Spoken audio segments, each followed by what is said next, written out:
آپ اور میں سب جانتے ہیں کہ یہ جمادی الثانی کا مہینہ ہے۔ خلیفۃ الرسول بلا فصل، افضل الصحابہ، افضل البشر بعد الانبیاء، مقتدائے مہاجر و انصار، مصداق ثانی اثنین اذ ہما فی الغار، حضرت سیدنا ابو بکر صدیق اکبر رضی اللہ تعالی عنہ کا پاک مہینہ ہے۔ تو میں آپ کی بارگاہ میں نذرانہ عقیدت پیش کرتے ہوئے پھر آپ کے ذکر خیر کا ایصال ثواب حضرت مخدوم صاحب کو ہو جائے گا۔ تو آپ اور میں اچھی طرح جانتے ہیں کہ اللہ تبارک و تعالی نے حضور علیہ السلام کو تمام انبیاء میں سے چنا۔ نبیوں میں انتخاب ہے میرے پاک نبی کی ذات۔ میرے آقا کو اللہ نے تمام انبیاء سے اونچا مقام عطا فرمایا۔ پھر سرکار دو عالم علیہ السلام کو جو امت عطا فرمائی وہ امتوں میں سے چن کے عطا فرمائی، اور تمام امت میں سرکار کے صحابہ کی جماعت چنی ہوئی ہے، اور تمام صحابہ میں بزرگ و برتر افضل و اعلیٰ جناب سیدنا صدیق اکبر کی ذات گرامی ہے۔ میں نے قرآن مجید سے جس مقام کو پڑھا ہے، اللہ فرماتا ہے وَسَلَامٌ عَلَىٰ عِبَادِهِ الَّذِينَ اصْطَفَىٰ، سلام اللہ کے ان بندوں پر جن کو اللہ نے چن لیا۔ حضرت عبداللہ ابن عباس رضی اللہ تعالیٰ عنہما اس کی تفسیر میں فرماتے ہیں اولئک اصحاب محمد اصطفاہم اللہ لصحبۃ نبیہ، یہ چنے ہوئے لوگ نبی پاک علیہ السلام کے صحابہ ہیں جن کو اللہ تعالیٰ نے نبی پاک کی دوستی کے لیے ساتھ دینے کے لیے چن لیا۔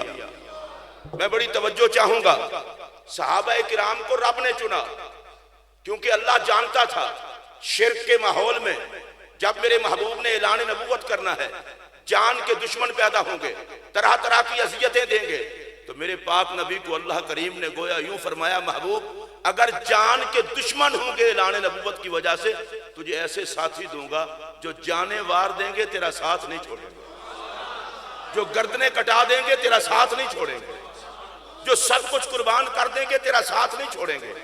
اور آپ نے تاریخ اسلام کا مطالعہ فرمائے، صحابہ کرام کی عظمت کو سلام کیے بغیر بندہ رہ نہیں سکتا۔ اللہ نے چن چن کے دیے۔ میں پھر یہ کہہ رہا ہوں صحابہ کرام کو مصطفیٰ کریم کے لیے رب نے چنا۔ میں تیسری مرتبہ پھر کہہ رہا ہوں رب نے چنا۔ اس کا مطلب یہ ہے صحابہ کرام کے بارے میں اگر کسی کی گندی زبان کھلے وہ اعتراض ہوگا خدا کے انتخاب پر، اور جس میں حیا ہوگی اسے محمد کے صحابہ سے وفا ہوگی۔ آپ حضرات دیکھیں میرے اور بھائی، میں نعروں سے نہیں روکا کرتا، میری زندگی گزر رہی ہے اور زندگی گزرے کی نعرے لگاتے، جب وقت کے دامن میں کچھ قلت ہو تو تھوڑی سی بات سن لیا کریں۔ تو یہ صحابہ رب کا انتخاب ہے۔ اچھا میں بڑے سادے انداز میں بات سمجھانے لگا ہوں، علماء تو سارے جانتے ہیں، جو میرے جیسے ہیں وہ سنیں۔ وہ یار کوئی یار کو گندا تحفہ نہیں دیتا، اور جن کو رب نے چن کے مصطفیٰ کو دیا، آپ سبحان اللہ کہہ سکتے ہیں اس بات پر، رب نے چن کے دیا ہو۔ اور پتہ ہے نبی پاک علیہ السلام کے صحابہ کو رب نے چن کے دیا تو صحابہ نے کردار کیسا پیش کیا؟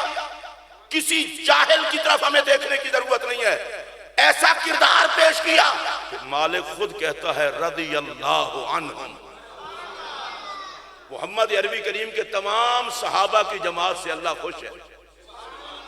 اللہ قرآن مجید میں فرماتا ہے اولئک ھم المؤمنون حقا، نبی پاک علیہ السلام کے سارے صحابہ پکے مومن ہیں۔ اللہ قرآن مجید میں فرماتا ہے یبتغون فضلا من اللہ ورضوانا، جہاد سے لے کر عبادت تک ہر کام میں مخلص ہیں، وہ اللہ کی رضا چاہتے ہیں۔ اور اللہ تعالیٰ قرآن مجید میں ارشاد فرماتا ہے صحابہ کی دو بڑی جماعتیں بنتی ہیں، مہاجر اور انصار کے علاوہ کہہ رہا ہوں، دو بڑی جماعتیں، ایک وہ جو فتح مکہ سے پہلے ایمان لائے خرچ کیا، ایک وہ جو فتح مکہ کے بعد۔ اللہ قرآن مجید میں فرماتا ہے لا یستوی منکم من انفق من قبل الفتح وقاتل اولئک اعظم درجۃ من الذین انفقوا من بعد وقاتلوا وکلا وعد اللہ الحسنی۔ اللہ فرماتا ہے کچھ لوگ وہ ہیں جو فتح مکہ سے پہلے میرے محبوب پر ایمان لائے اور اللہ کی رضا کے لیے، مصطفیٰ کی خوشی کے لیے جنگوں میں حصہ لیا، مال خرچ کیا. کچھ وہ ہیں جو فتح مکہ کے بعد ایمان لائے، انہوں نے بھی کوئی کسر نہیں چھوڑی. یا اللہ ان دونوں جماعتوں کے بارے میں تیرا آرڈر کیا ہے، فیصلہ کیا ہے؟ فرمایا کلم وعد اللہ الحسنى. کسی چکر میں نہ پڑنا فتح مکہ سے پہلے والے ہوں یا فتح مکہ کے بعد والے ہوں، سب سے اللہ نے جنت کا وعدہ کر لیا، اور اللہ وعدہ خلافی نہیں کرتا. فتح مکہ سے پہلے والے بھی کامیاب، فتح مکہ سے بعد والے بھی کامیاب. میں دوبارہ کہہ رہا ہوں اور اسے توجہ سننا، فتح مکہ سے پہلے والے بھی کامیاب، فتح مکہ سے بعد والے بھی کامیاب. رسول اللہ کی کلاس میں ناکام کوئی نہیں ہوا. اچھا اہل سنت میں یہ بات کرتے ہوئے تو بڑی آسانی ہوتی ہے، یہاں تو کسی دقت کا مسئلہ ہی نہیں ہے. ہم تو کسی پیر کامل کے ہاتھ میں ہاتھ دینے تو کہتے ہیں جناب ہمارے تو دونوں جہاں سنور گئے اس لیے کہ کامل کے ہاتھ میں ہاتھ دیا ہے. کاملوں کا حیا بھی حیا والوں کو ہوتا ہے، بے حیاؤں کو کسی کامل کا کیا پتا. اس لیے سنی حیا کرتے ہیں. ہم میں سے کوئی بندہ ایسا نہیں ہے جو کسی پیر کا مرید نہ ہو، سارے کسی نہ کسی کے ہاتھ میں ہاتھ دیتے ہیں. اچھا میں پوچھنا چاہتا ہوں جس کا کسی پیر کے ہاتھ میں ہاتھ ہو وہ تو کامیاب ہے، اور جن کا ہاتھ مصطفیٰ کے ہاتھ میں ہو. اللہ آپ کو خوش رکھے. نعرہ رسالت. ادھر دیکھیے میں چشتی ہوں، جلالی صاحب نقشبندی ہیں، قاری صاحب نقشبندی ہیں، حقانی صاحب بھی چشتی سیالوی ہیں، اور مخدوم صاحب کے لخت جگر مخدوم محمد شاہ صاحب یہ قادری ہیں. یہاں جتنے لوگ بیٹھے کچھ چشتی، قادری، نقشبندی، سہروردی. ہمیں ناز ہے اپنی اپنی نسبتوں پر. بڑا بے شرم بندہ وہ ہے جسے اپنی نسبت پر ناز نہ ہو. ہمیں ناز ہے، لیکن ہمیں ان پر ناز کیوں ہے؟ اس لیے کہ یہ ہاتھ میں ہاتھ لیتے ہیں اور حضور تک پہنچاتے ہیں. بیعت کرنی اس کی چاہیے جس کا سلسلہ متصل ہو. کیوں نہیں مثال؟ اگر سلسلہ متصل نہ ہو، سرکار کی ذات تک نہ پہنچے، راستے میں رک جائے تو ایسے کہ مرید ہی نہ ہو، شریعت کا پابند ہو، عقیدہ ٹھیک ہو اور نبی پاک تک پہنچائے. ارے جو پیر نبی تک پہنچائے ان کے مرید ہو کے ہم ناز کریں، اور جو مرید ہی میرے آقا کے ہوں. بس میں یہ چاہتا ہوں، میں بات کو، مجھے 20 منٹ کا حکم ہوا ہے مخدوم صاحب کی طرف سے، اسی میں اپنی گفتگو کو سمیٹتا ہوں. مرید ہوں میرے آقا کے، ان میں سے کوئی بات ایسی نہیں ہے جو چپ رہنے والی ہو. مقتدی ہوں میرے آقا کے. میں رک گیا ہوں اس لیے کہ شاید آپ بولیں. مرید بھی میرے آقا کے، مقتدی بھی میرے آقا کے، شاگرد بھی میرے آقا کے.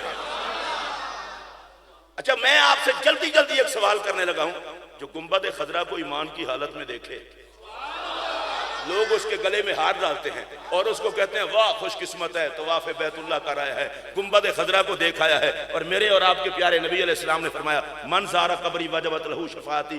میں اس کا مفہوم عرض کر رہا ہوں. حضور نے فرمایا جس نے میری قبر انور کی زیارت کی میرے ذمے آ گیا، اس کی شفاعت مجھ پر واجب ہو گئی. شفاعت میرے آقا علیہ السلام اس کی کریں گے جو حالت ایمان میں مرے. شفاعت اس کی فرمائیں گے جو حالت ایمان میں مرے، خاتمہ ایمان پر ہو. اب پتہ ہے اس کا مطلب کیا ہے؟ ایمان کی حالت میں گنبد خضرا کی زیارت کر لے. آقا کا ارشاد ہے بے ایمان ہو کے مرنے نہیں دوں گا، جہنم میں جلنے نہیں دوں گا. اب میں آپ سے پوچھتا ہوں جو گنبد خضرا کو ایمان کی حالت میں دیکھے وہ مرے گا بھی ایمان پر اور نبی پاک کی شفاعت کا صدقہ جائے گا بھی جنت میں. کلیجے پر ہاتھ رکھ کے مجھے بتائیں، اور ذرا کلیجہ ٹھنڈا ہو جائے بولتے ہوئے آپ کا، جو ساری زندگی محبوب کا چہرہ دیکھے اور پھر محبوب کے ساتھ لیٹے، اس ذات کو صدیق اکبر کہتے ہیں. اونچی آواز سے کہہ لیں سبحان اللہ. اس ذات کو سیدنا صدیق اکبر کہتے ہیں. اور دیکھیے میں جو اگلا جملہ کہہ رہا ہوں اس لیے کہ وضاحت کا وقت نہیں ہے. سلام اس صدیق اکبر پاک کی ذات کو جو پاک نبی کو گود میں سلانے کا اعزاز حاصل کر کے، یار جملہ تو پورا کر لینے دیں، جو پاک نبی کو گود میں سلانے کا اعزاز حاصل کر کے ہمیشہ کے لیے پہلوے یار میں لیٹے. دیکھیں نا غار ثور میں صدیق اکبر کی گود ہے، میرے پاک نبی کا سر ہے. دیوار میں ماریں وہ سر جن کو وہ گود پیاری لگتی جس میں نبی کا سر ہے. چلے میں پھر دوسری مرتبہ کہتا ہوں، سیدنا صدیق اکبر کی گود ہے، میرے پاک نبی کا سر ہے. آقا آرام کر رہے ہیں اور صدیق اکبر پاک حسن یار کی تلاوت کر رہے ہیں. سام بچھو نے ڈنگ شنگ مارے. سیدنا صدیق اکبر، فطرتی بات ہے زہر دماغ کی طرف جائے، پاؤں نہ ہلایا، اختیار میں تھا، لیکن زہر دماغ کی طرف جائے تو آنسو بہہ جاتے ہیں. اب ادھر سننا، صدیق پاک کی آنکھ سے آنسو بہا، نبی پاک کے رخسار پر آیا. میں کسی بد نصیب اور بد ذوق بندے سے اس کی داد نہیں لینا چاہتا، مقدر والا بندہ داد دے. کیا قیمت ہے اس آنسو کی جو صدیق کی آنکھ سے نکلے اور حضور کے. اور اس جملے کو میں بڑی دیوانتداری کے ساتھ ادا کرنا چاہتا ہوں، اور یہ ایمانداری سے میرا جملہ سننا، پھر توجہ سے سنیں گے تو مزہ آئے گا. یہ کیسا آنسو تھا جو عقیدت کے عرش سے نکلا. میں نے صدیق پاک کی آنکھ کو عقیدت کا عرش کہا ہے. جو عقیدت کے عرش سے نکلا خدائی قبلے پہ پڑا. میرے پاک نبی نے آنکھیں کھول کر فرمایا مالا کا یا ابا بکر. ابو بکر خیریت ہے؟ صرف ایک ہی بات کہہ کے آگے چلا جاؤں گا، صدیق اکبر کو ڈنگ نہ مارا کرو، حضور پوچھ لیتے ہیں. عرض کی لدغتو فداکا و ابی و امی. یا رسول اللہ ڈھس لیا گیا ہوں، میرے ماں باپ آپ پر قربان ہو جائیں. یہ تو صحابہ کا روٹین کا عقیدت کا یہ جملہ ہے. وہ جب بھی بولتے ہیں مصطفیٰ پر سب کچھ قربان کرتے ہوئے. میرے پاک نبی نے فرمایا کوئی بات نہیں. سرکار نے لعاب دہن عطا کیا، جسم پر ہاتھ پھیرا. اچھا میں جسم پر ہی کہہ رہا ہوں، مجھے سارے آداب کا پتہ ہے. جسم پر ہاتھ پھیرا. بھائی جی یہ تو بتائیں، آنکھوں سے آنسو بہیں اور پیار سے ہاتھ پھیر کے حضور فرمائے کوئی بات نہیں ابو بکر، اس کا ڈھکنا نہ دیکھ، مجھ مصطفیٰ کا پیار کرنا دے. لے آئیے میں بات کو سمیٹوں. مجھے لگتا یہ ہے غار ثور میں جناب صدیق اکبر کا نبی پاک کی ذات پر پہرا مصطفیٰ کو اتنا پسند آیا، میرے پاک نبی نے گویا فرمایا ہوگا اے ابو بکر غار میں تو نے مجھ پہ پہرا دیا، کوئی زہریلا مجھ تک نہ آنے دیا، مزار میں تجھ پہ میں پہرا دوں گا، کوئی کمینہ تجھ تک نہیں آنے دوں گا.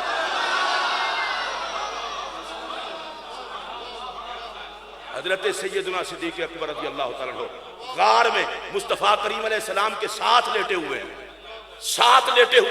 اور یہاں حضرت امام زین العابدین عالی مقام علیہ السلام رضی اللہ تعالیٰ عنہ، ان کی بات کر دوں. مولوی 2 گھنٹے تقریر کرے تو ممکن ہے بیچ میں سے کچھ بھی نہ نکلے. کچھ کو ویسے بیماری ہوتی ہے زیادہ بولنے کی، اور جو زیادہ بولتے ہیں ذلیل بھی زیادہ ہوتے ہیں. اتنا ہی بولنا چاہیے جس میں عزت رہے. بک بک سے عزت نہیں ہوتی.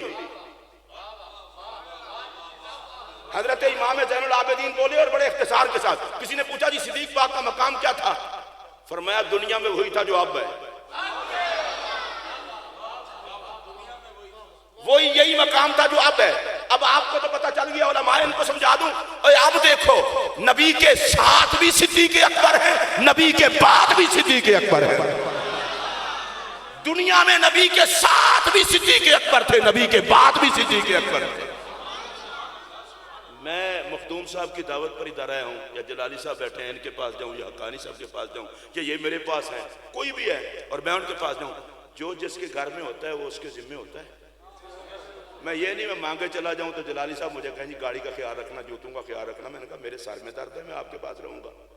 جوتے ہی میں نے سنبھالنے ہیں، گاڑی میں نے سنبھالنی ہے، ڈرائیور کا خیال میں نے کرنا ہے. جو جس کے گھر میں ہوتا ہے وہ اسی کے ذمہ ہوتا ہے. ان بھنگیوں چرسیوں کو بتا دو صدیق اکبر اپنے گھر میں نہیں رہتے، مصطفیٰ کے گھر میں رہتے. فناق المصطفیٰ کہلانے کے لیے تو ہر کوئی تیار ہو جاتا ہے، کہلانے کے لیے تو ہر کوئی تیار ہو جاتا ہے. سلام سیدنا صدیق اکبر کے فناق المصطفیٰ ہونے کو جو اپنے پتے پہ نہیں رہتے، محمدی پتے پہ رہتے ہیں. آئیے پھر ایک بات عرض کروں، آپ ذرا سارے توجہ سے میری بات سنیں گے. بھائی جن کو گنبد خضرا میں رسول اللہ کے ساتھ سلوٹ ہوں، لفظ سلوٹ واپس لے لیتا ہوں، سلام ہی رکھتے ہیں، نبی کے ساتھ سلامی ملے. چلے میں دوسری مرتبہ پھر کہہ رہا ہوں، اور جن کو گنبد خضرا میں نبی پاک کے ساتھ سلامی ملے، اس ابو بکر کو کیا ضرورت ہے کسی کی بکواس کو دیکھنے کی؟ ایک بندہ دوڑتا ہوا آئے حقانی صاحب کے پاس، حقانی صاحب وہ آپ کا کمرے کا اے سی چل رہا ہے، 2 مہمان گرمی سے مر رہے ہیں، 2 سردی سے۔ حقانی صاحب کو پتہ چل جائے گا اس نے نشہ زیادہ پی لیا ہے، دماغ اس کا خراب ہو گیا، اس لیے کہ ایک ہی کمرے میں اے سی چل رہا ہے، ٹھنڈ بھی ہے اور 2 مر رہے ہیں گرمی سے 2 سردی سے۔ ایک کہیں گا بھائی جی علاج کرا کو پیتی شیتی تو نہیں ہوگی، نشہ مت مار چھڑ رہا ہے، نشہ مت۔ ایک کمرہ ہے، ٹھنڈک بھی ہے اور ایک کو گرمی لگ رہی ہے، وہ کہیں گے عقل کر، اس طرح نہیں ہو سکتا۔ میں پوچھنا چاہتا ہوں، گنبد خضرا میں صدیق اکبر فاروق اعظم لیٹے ہوئے ہیں، اس پر تو میرا دل کرتا ہے کہ میں خوب رقص سے محبت کر کے یہ بات بیان کروں۔ ساری رحمتیں، ساری برکتیں، سارا نور اور سارے جلوے گنبد خضرا پر اترتے ہیں۔ ان عقل کے اندھوں کو کوئی بتائے حضور پر اترتے ہیں، حضور کا صدقہ صدیق اکبر کو بھی نصیب ہوتے ہیں، فاروق اعظم کو بھی نصیب ہوتے ہیں۔ سبحان اللہ کہیے اونچی آواز سے۔ اور میری آج کی تقریر کی آخری بات، ہمارے ہاں نماز پڑھانے کا ٹائم آ جائے 400 نمازیوں میں دیکھنا پڑتا ہے، کوئی نماز پڑھانے والا ہے؟ ایک بات اگر آپ محسوس کریں تو میں عرض کر دوں، بڑے ذوق شوق سے نماز پڑھ کے کہتے ہیں ہمارا مولوی نہیں ٹھیک۔ میں اتنا مشورہ دینا چاہتا ہوں، اگر 4 رکعتیں پڑھی ہیں تو بچا لے، مولوی کی قبول نہیں ہوگی تو تیری بھی پیچھے پڑھ کے قبول نہیں ہوتی۔ چلو آپ یہ محسوس کر گئے ہیں، رہنے دیں۔ یہاں تو نماز پڑھانے کے لیے کوئی نہیں ملتا اور یہاں علماء بیٹھے ہیں۔ رسول اللہ علیہ السلام کے صحابہ کی جماعت میں ہر بندہ امامت کے لائق تھا۔ چلو کوئی بات نہیں، آپ محسوس کریں، ہر بندہ امامت کے لائق تھا، لیکن میرے نبی نے ائمہ کے اس اجتماع میں